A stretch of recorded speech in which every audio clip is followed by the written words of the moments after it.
Lost in the shadows of who she used to be. Does mom have a name? Well, hello and welcome to our last episode of 2024 of Does Mum Have a Name?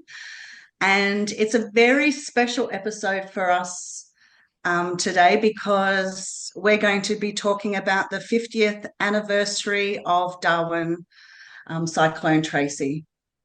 Yeah. Thank you so much for coming on and sharing, well, both your experiences of that day. Like it must be so crazy to think that so many years have gone past since that day. It really is. It's crazy. Yeah. You can't believe it's been 50 years because the memories are still so vivid in Yeah. minds. Yeah. Yeah. Oh, I could imagine. I could imagine. So let's just jump straight into it. So can you describe your memories of that Christmas Eve in 1974, just before Cyclone Tracy hit? I'm smiling, but yeah, Well, I had known because I worked for an American oil drilling company, and part of my job was to relay the rig reports and the weather reports down to Sydney. And we had known for a couple of days at least that this was building. But on Christmas Eve, we didn't realise how bad it was going to be. It was very windy, it was wet, the rain was building up early in the afternoon and into the early evening. And we were getting ready for Christmas Day, and I had forgotten to get something for the Christmas dinner the next day. So I decided I'd just pop into Darwin to Woolworths and get what I needed. And on the way home, my car broke down. It was windy, it was pouring with rain, and sorry, the little doggies supporting you supporting me, yes. under the table.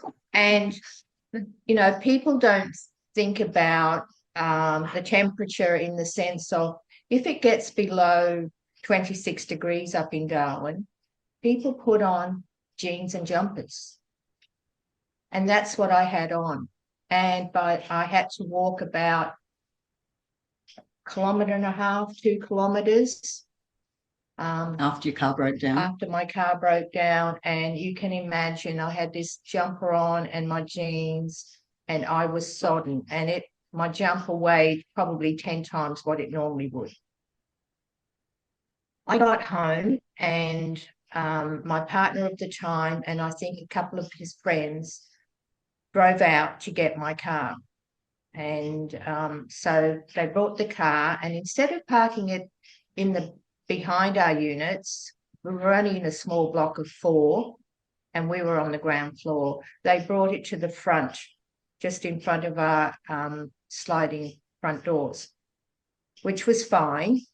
Anyway, as the night progressed, I was trying to cook the turkey for the next day, and the power kept going off and on. So I was a wee bit frustrated, but still didn't realise we had done everything that we were supposed to do. Yeah. Okay.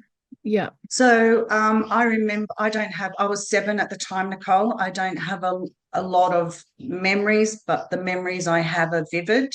I only have one real memory, and that was feeling so frightened that my mum's car had broken down and seeing in the distance, most of my view was just storm coming. It Okay. was black. Yeah, it was black. It must have been so scary. And trying to get home in all of that, I Yeah. was sort of just kept putting one foot after the other, making sure I'd get there, and I did. Yep. Yes.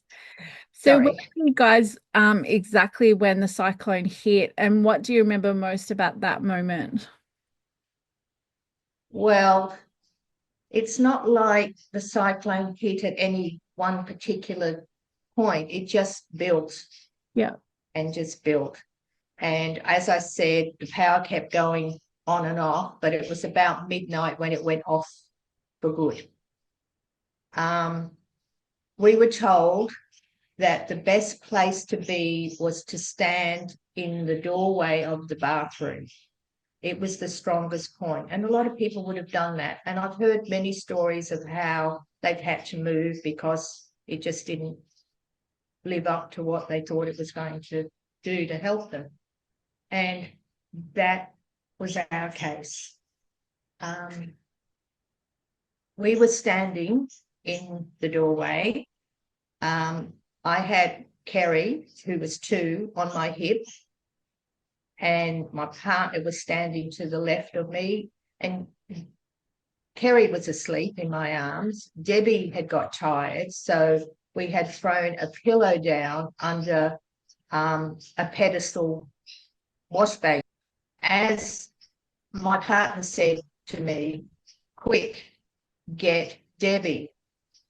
And the tone of his voice just scared me. So I just grabbed her arm and pulled her up next to me. And as I did that, he closed the bathroom door. I can't imagine what you felt like being yanked so abruptly yanked from your sleep. But what he had seen was a piece of corrugated iron heading for our bathroom window, which was in line with the bathroom door. Oh, okay. And it was coming, from what he told me later, at a very fast speed. And fortunately for us, because it hit the bathroom window, the velocity slowed, but it still penetrated and it embedded into the bathroom door. So if that hadn't have happened, we probably would have been decapitated. Wow. So it was very, very scary. At that stage, we thought, we'll bring the lounge into the hallway, because there was a little hallway there that led into the bathroom and also into the girls' bedroom.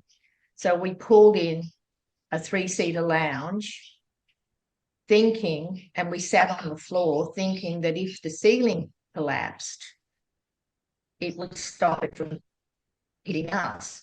We were very naive in thinking, but of course we're in the middle of the cyclone and in shock, because if the ceiling fell in, the above unit would have just collapsed on us. But as it was, it didn't, so that was good. Yeah. So we were sitting in about 2 or 3 inches of water, and we got to the point where we were saying the Lord's Prayer. We said it over and over again because we thought we were going to die.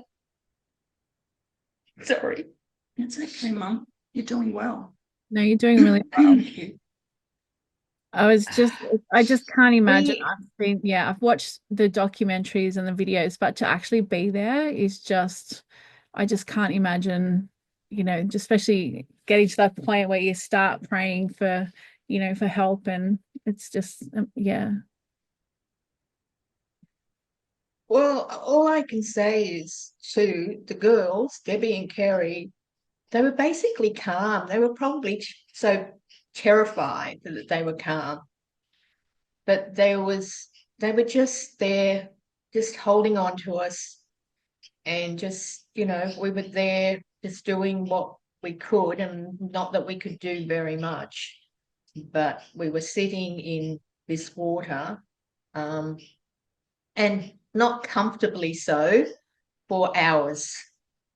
And I could feel something in my foot, but I couldn't get to it because I was holding on to the girls and I just couldn't get to it. Later on, I found out, I think it was during the eye, I felt my foot and I had a big shard of glass in it. But that was the only thing that really happened as far as injuries was concerned. So it was minor in comparison to a lot of other people. Yeah. So can I share what I remember as a 7-year-old? Yeah, of course. Not a lot, not like that. I do remember being in the bathroom under the pedestal basin. I do remember that. I remember on the TV most of the evening before the power went out, we had the cyclone warning on, because we only had two stations. We had ABC. No, I can't remember. Yeah, we only had two stations, and it had the warning, which is a really eerie sound, and even that wasn't pleasant.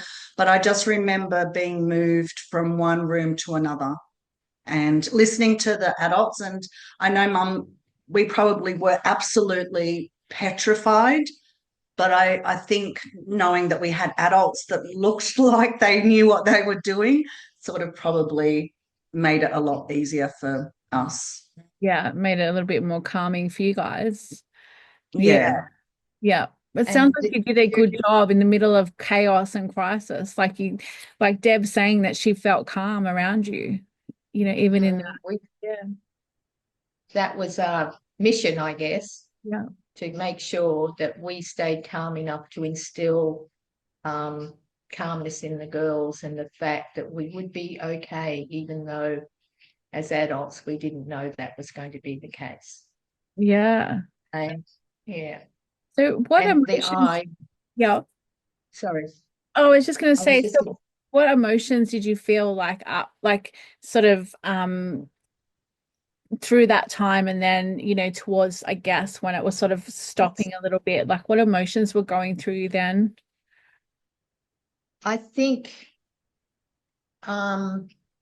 fear, certainly fear, not knowing if we were going to survive, and not knowing how bad it was going to be. Because even though it was bad at that time, basically during the eye, there is calm. It's quiet. You don't hear anything.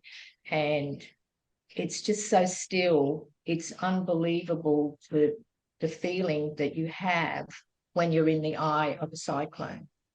But then it goes back the other way. The winds change. And it came back worse than it had been Coming in. Yeah. But my partner had tried during the eye to go upstairs because there was a young family, a young couple who had a fairly new baby, and he wanted to make sure they were okay. But it wasn't possible to get up there. There was so much damage out there.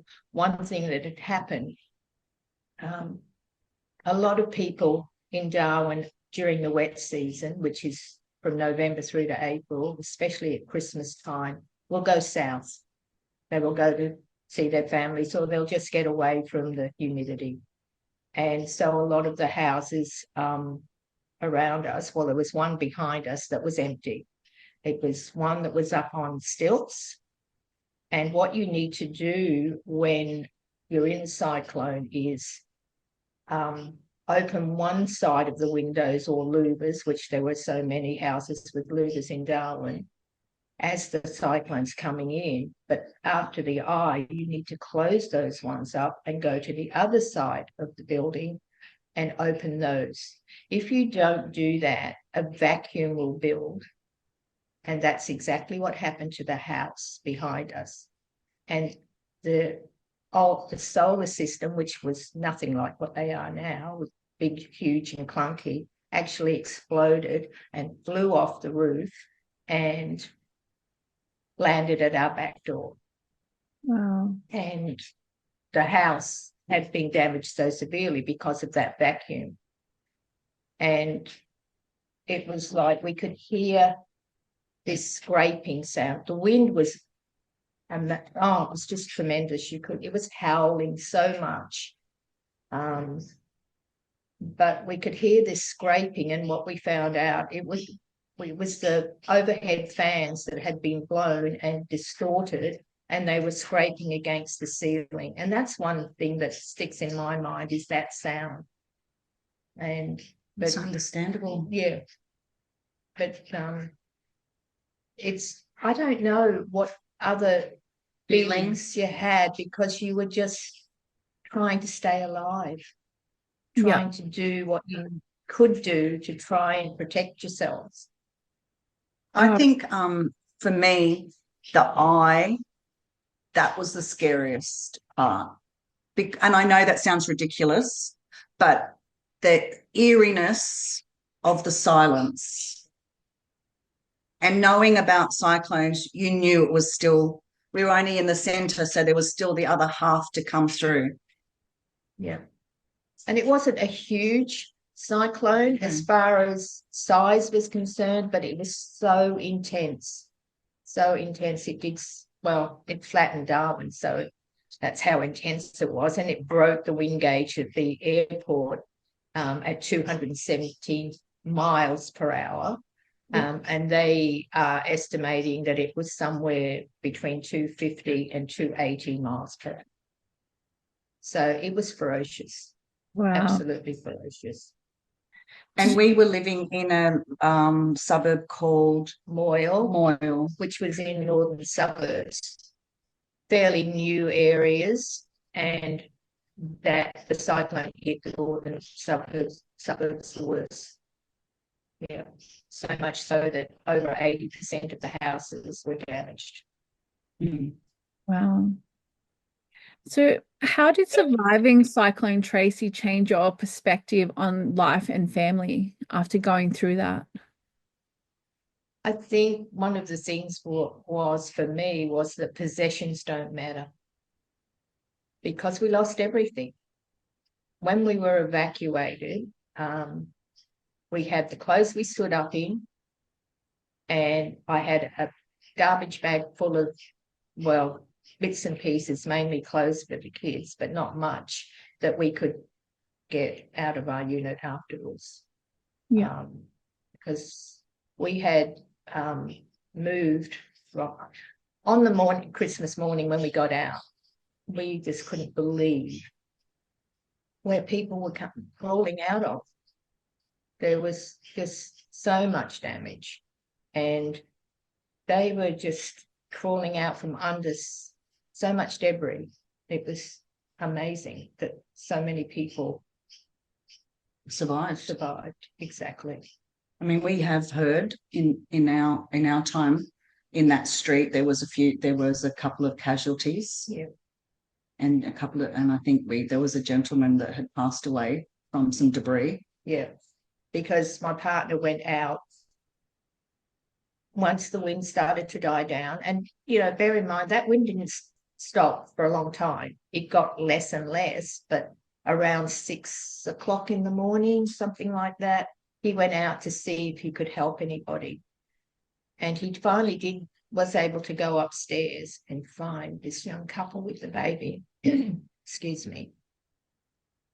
And he saw the young woman holding the baby, and there was blood everywhere, and he thought the worst, but fortunately it wasn't. Something had happened to her arm and she had a cut, and that was the blood. So if they were fine, they were not good as far as their mental health was concerned. They were in trauma, but they were okay. They weren't physically hurt other than this cut on her arm. And he had gone around the streets and he had found a young man, or I'm assuming he was a young man, who had been hit by debris, and it didn't look like he was going to live. So it was quite confronting. Very confronting. Yeah. Yeah. So we went to our local school. It's not far from us, but there was a big area of green or grass area before you got to the school, because we just walked across the road, walked through this grass area, and all we could see were trees down, beautifully coloured birds dead on the ground. And we made our way to Moyle Primary School, and it had been damaged, but because it had a flat roof, and it had not sustained as much damage as the houses around it. And we went there. And that was like one of the many setups Yeah. of support, wasn't it? Yeah. And we were there. My partner and most of our friends, husbands in particular, worked for Qantas ground staff. And they were asked to stay behind to help with the cleanup and do whatever they could do. And they all said, well, yes, we will do that, but you need to get our families out of here as quickly as possible. Because there was the threat of disease, there was looting, but for the most part, the community just got together and did whatever they could for everybody. And you have especially memories of the couple of days that we spent in that school.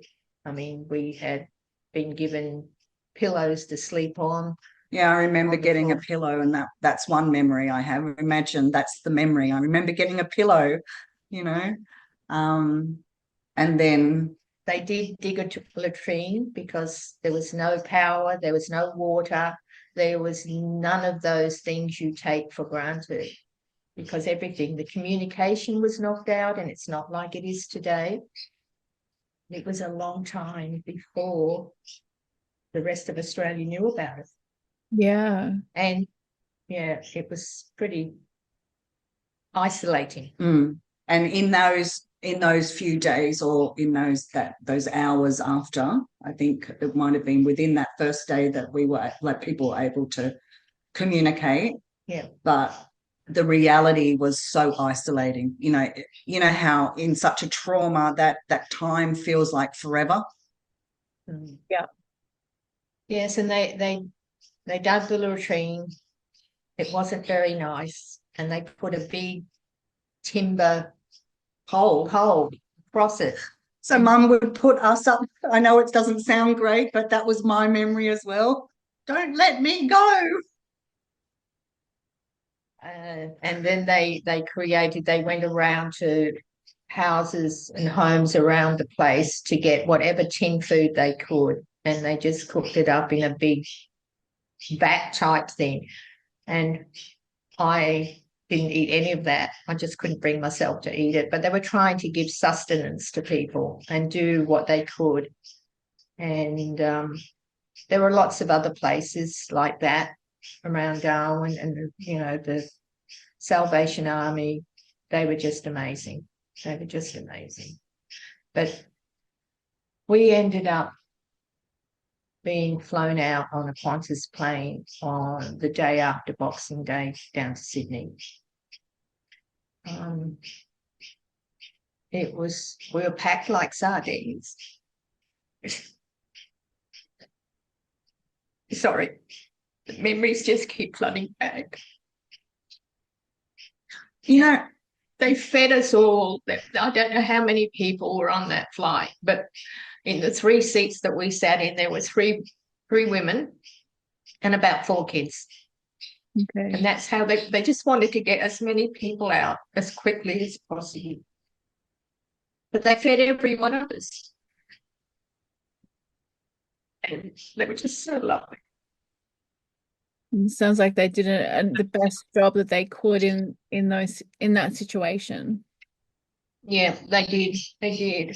And Debbie and I and her son and daughter-in-law watched, and my husband watched it. The documentary yesterday. And just looking at it, it just, every Christmas memories pop back, but this is 50 years on, and it's hard to imagine that the memories are so vivid. 50 years on, it's crazy. It is. And I mean, I've been banging on this for a few weeks, Nick, so you know how passionate I've been about it. And I'm just so grateful that I got to watch the documentary with family, because there was a few, it brought up memories, and it was quite confronting. No, I'm sure it would be. But it also showed the community spirit. Yeah. And how everybody helped everybody else. Yeah. And you know what? All these years, up until yesterday, watching that documentary, all these years I was very angry that I was ripped away from my town and my life that I could have had, because it was a very different lifestyle, very relaxed, very community focused, no judgment. There was every type of person there. Everyone was so accepting, and that was the place to be, safe. And I only realized yesterday that we all had to go. We all pretty much had to go. So even if I did stay, even if our family did stay, it would not have been the same. No. Because all our friends and family were just moved all across Australia. Yeah.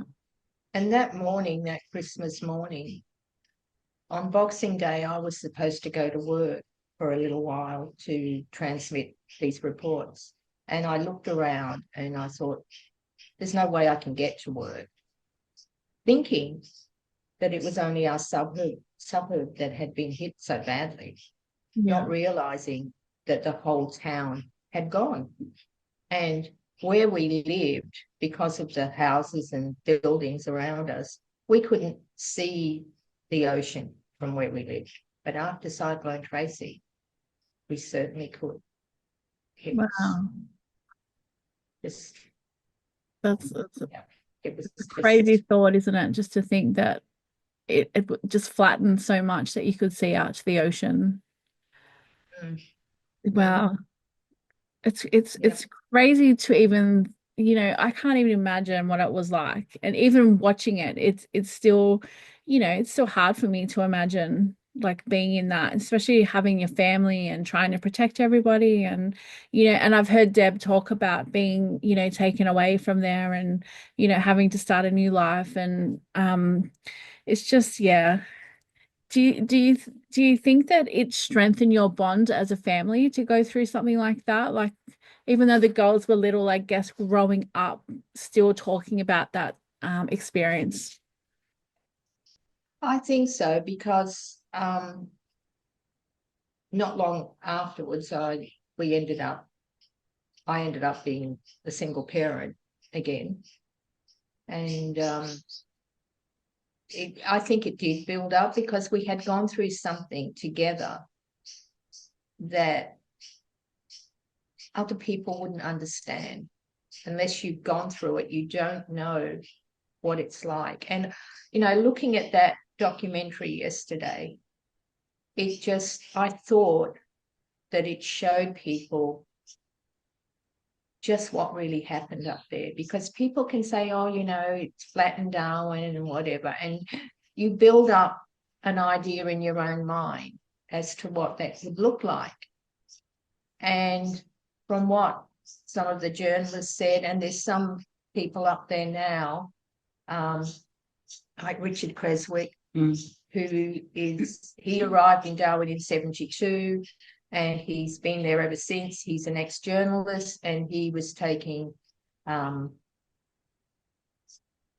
photos, footage.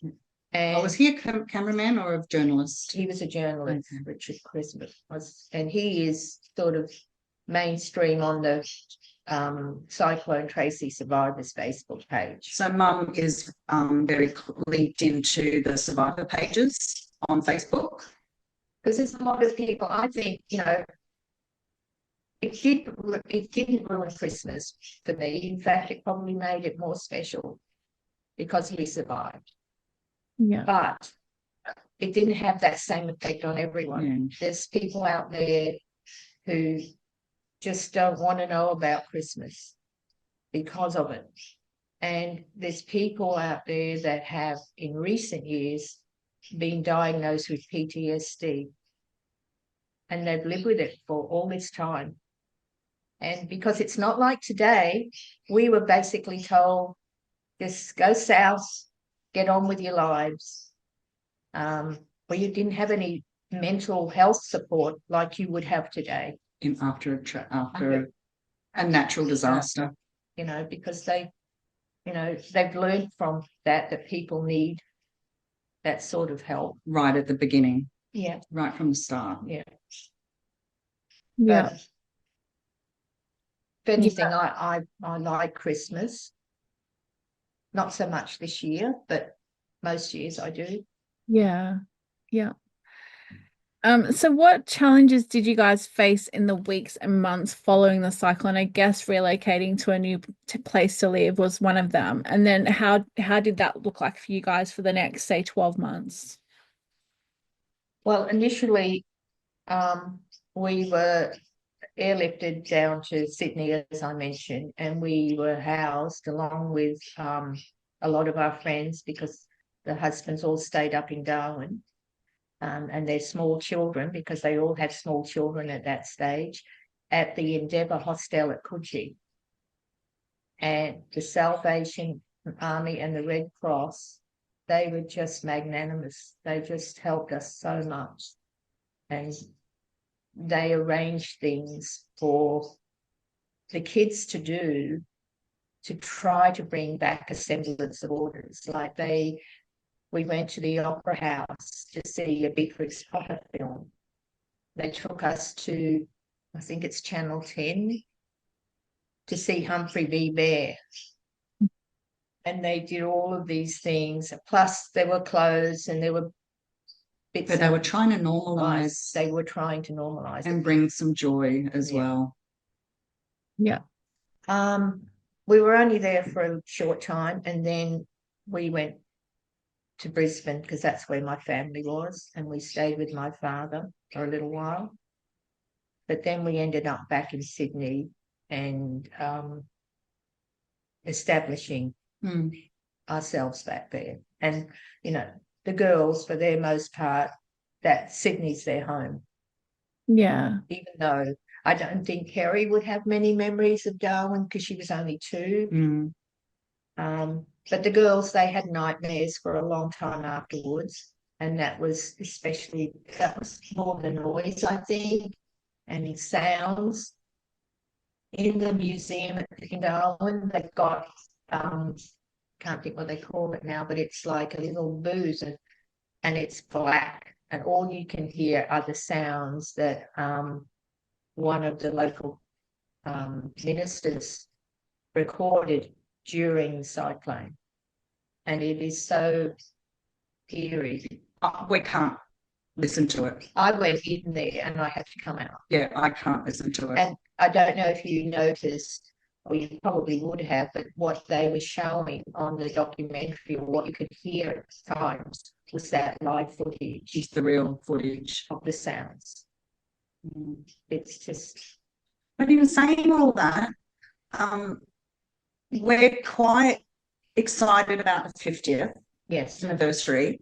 A lot of people before us aren't here anymore to celebrate that, which is a shame, a lot of our family. But we're actually going up to Darwin in April next year, 2025, because we felt it was such a part of our lives that we wanted to show our family, you know, where we lived and what happened and all that. So we were going to go up at Christmas time this time, but everything blew out financially because, you know, it's that happy season. And it was more than double. And so we've decided we're going to go in April to celebrate Mum's 75th birthday as well. So I don't know how the kids will enjoy it, but I think it was such a part of our lives that we wanted to share. Yeah. And there's so much more of Darwin. And, you know, I went back for the first time in 2019, naively thinking that Darwin would be the same as what it was when I left it. But it's not. It's so different. So different.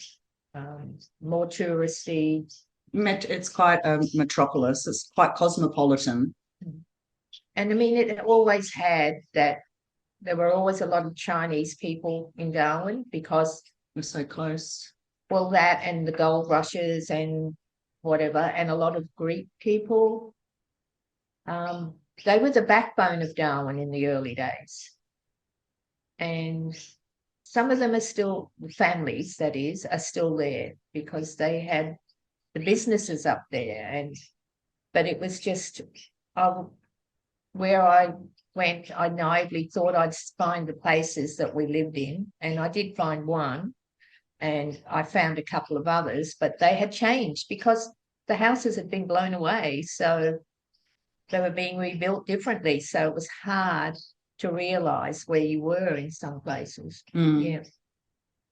Yeah. Whereas I went back when I was about 13 and then back when I was 15 to spend time. When I was 13, I can't remember if Kerry came with me, and we had some family time up there with some other families that came back. And then at 15, I stayed with my dad for about 3 months over a summer. And that still was Darwin to me. It still had the same vibe. They were trying to bring back that. But then I went back in my early 40s, Nick, and it had changed completely. Yeah. Yeah, I'm sure it would have after all these years. Yeah, well, it's the same anywhere, isn't it? That's right. When you go back, I mean, I go back to my hometown every Monday working, and I still ring Deb sometimes. I go, I can't believe they built this here and that's there, and it's crazy. But yeah. So when you guys look, I mean, it's been 50 years. So what do you think this experience has taught Australia? Like, what do you think, even as far as how we respond to these disasters, or like you said, like how they went in and kind of moved all you guys? Do you think they've learned something from that experience now that they're not repeating? I think so, in the sense of how they build buildings and homes. And they did, when they were rebuilding Darwin, they took on board a lot of things. And we saw some of the things in the documentary that we didn't realise before, but we knew that they were using what they call cyclone bolts rather than just normal screws and nails. And I think, the lesson to be learned from that is that you need to not shoddily build things in an area that is cyclone prone. And that goes for all of Northern Australia, because we get cyclones on the east coast as well, from the northeast. And I don't think that there will be as much devastation as there was with Cyclone Tracy because of that one thing, hopefully. Yeah, it's probably the era that we were in, and very different. I think looking back, they did as best they could. Yeah, it was a different time. Absolutely. I would probably hope that they would know how to take care of a community better, keep a community together. But now that we're really talking about it, that you couldn't keep anyone together. The whole town had gone. There was no water, no electricity. There was no way. There was no infrastructure whatsoever. And I was looking at the documentary when they were showing the roads, and it looked like they'd already started to clear the roads. Yeah. Because when I got out of our unit, and our road was just devastated. You couldn't see the road. You couldn't move. You had to climb over things. And I guess the first thing that they had to do was make sure that people could get around.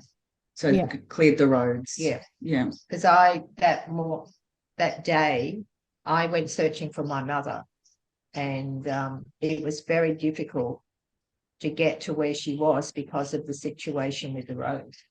Mm-hmm. Yes. But we got there. Yes. Yeah. It must have been hard to watch the documentary though. Yeah, it was. A lot harder than I expected it. Yeah, I broke down. Yeah. It just watching it and just reliving those memories, and just seeing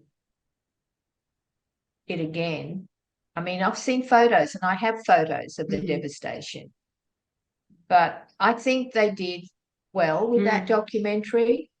I mean, a number of years ago, they did a little I don't know what you would even call it. It was Mini series or it something. was a reenactment, and it was on TV, and there was such an uproar because it was just not what happened. You know, they were portraying people as being so blasé about it and complacent. And, you know, people did get on with Christmas Eve.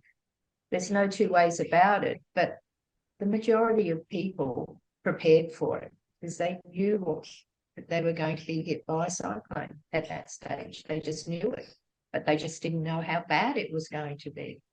Yeah. And how horrific.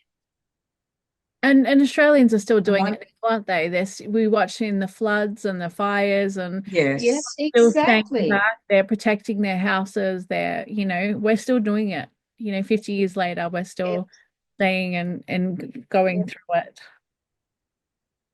Yeah. Well, natural disasters are going to keep happening. There's just no two ways about that. And you're right about the floods and the fires. And, you know, I look at that and I think these poor people, they've lost everything, just as we had lost everything. But we just, you have to get on with life because life goes on. And, you know, I jokingly said yesterday to the people that were there in our lounge room watching the documentary, you know, I said, if I and your mum and Auntie Kerry hadn't survived Cyclone Tracy, none of you would be here. It's not to say that Natalie, Alex's wife, wouldn't be here, but she just wouldn't, or my husband wouldn't be here. They'd be alive, but they just wouldn't be in our lounge room yesterday. Yeah, I would have wiped out a whole family line, a whole future. Yeah, exactly. That's what I mean. Yeah. It's just so how do you feel about celebrating Christmas now, given 50 years? Do you find it easy to, I know you said you've always loved Christmas. Do you find it is it easy to celebrate Christmas, or is it you always obviously will always have that in the back of your mind? Well, it's always in the back of your mind, but it's never dampened us Christmas spirit. It's never dampened Mum's Christmas spirit. She's always been a brilliant, like we spoke the other day, she always made Christmas like the bee's knees. It was nothing missing. I think it has affected me with Christmas, but I can't really put my finger on it, Nick. You know, if we talked about storms, I would tell you I would be the first to be out there in a storm because I absolutely love them. You didn't when you were No, no, not as a child, but to me, yeah, I do now. I think I'm with Mum about there's so much more to life than just the materialistic things, and I think that's I've carried that unconsciously or subconsciously, and probably don't do the big extravagance for my children as my mum did for me. extravagance. Yeah.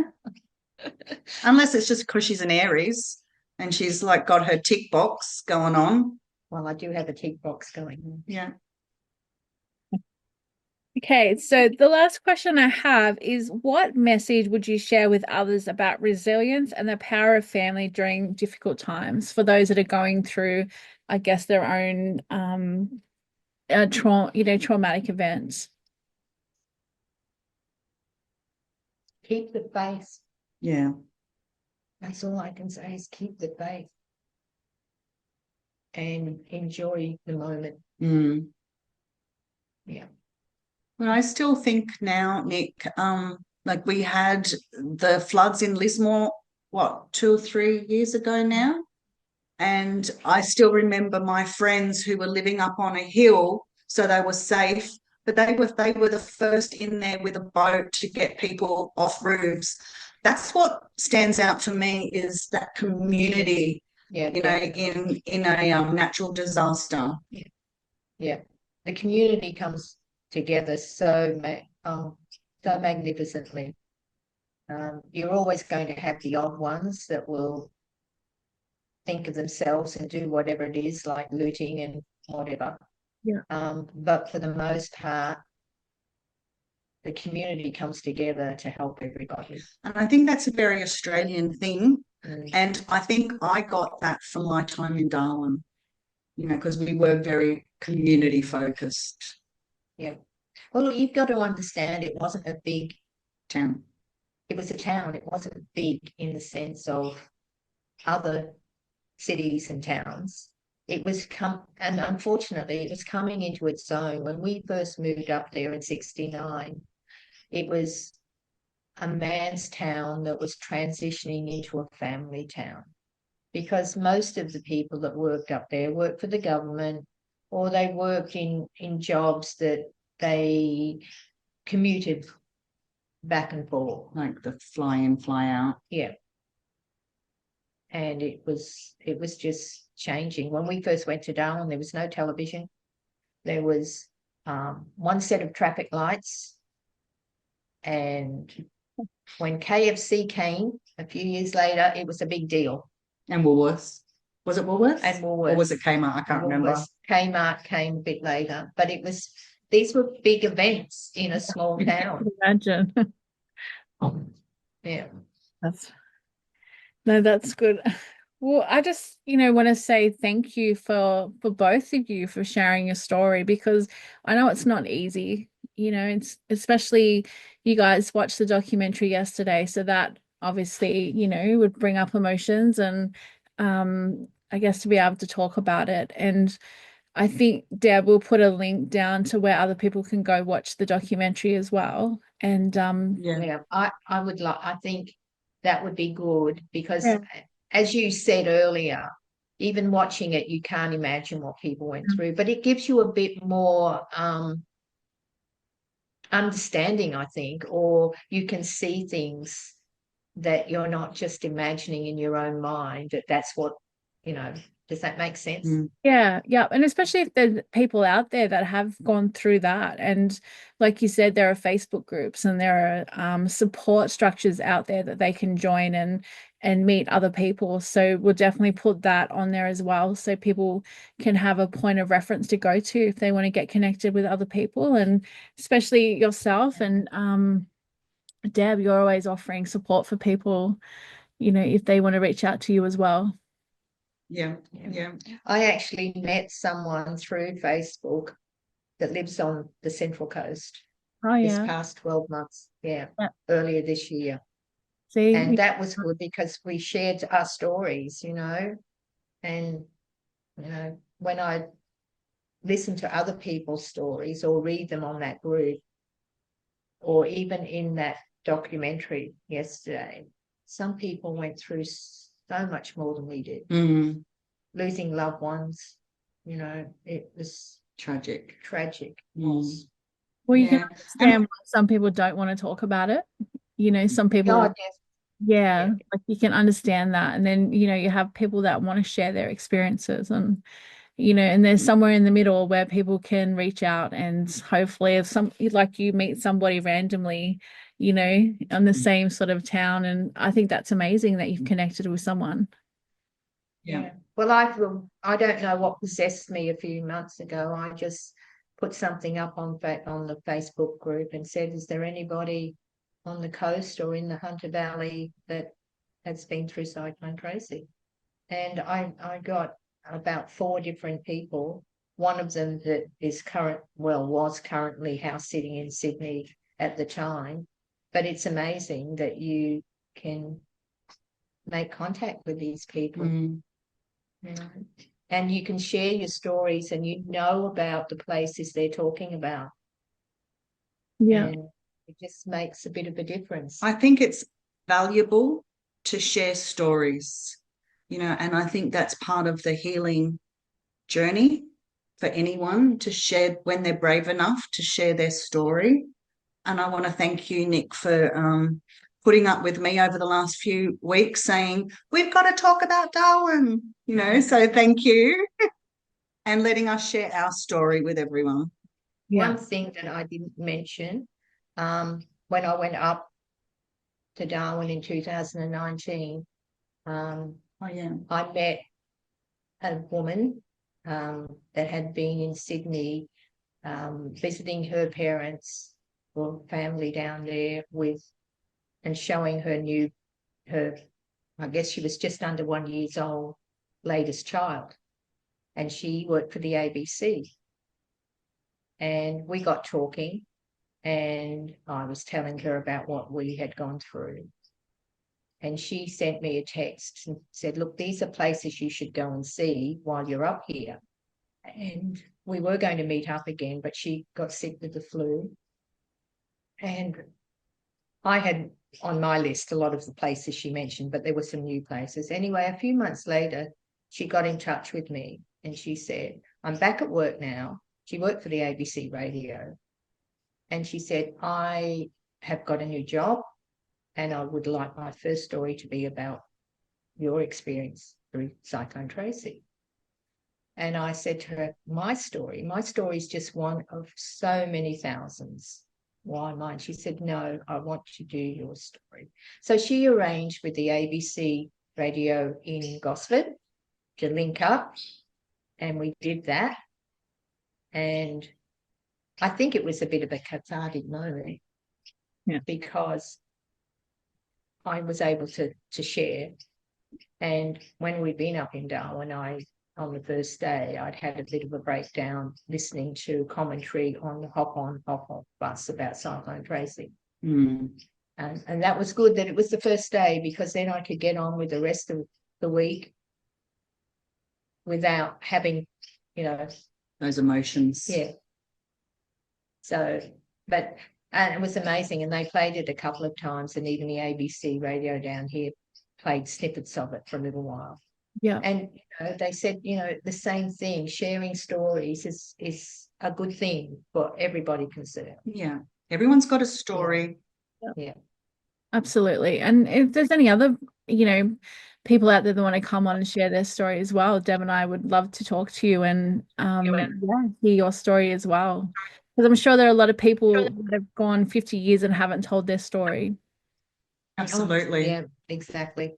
On anything. Yeah, absolutely. And it's very healing for us. So we appreciate it. Thank you. Yeah. Okay. All right. Well, you guys have a good Christmas. And this episode will be up on Christmas Day. So people will get to watch this, and then hopefully we can hopefully we can have a good Christmas next year and a better year next year. Absolutely. Yes. Merry Christmas, everyone. And here's to a happy and safe 2025. Yes. Okay. Bye, guys. Bye. Lost in the shadows of who she used to be. Does mom have a name? Does she have a face? And she's the one behind the scenes, holding up the broken dreams, wiping tears they never see.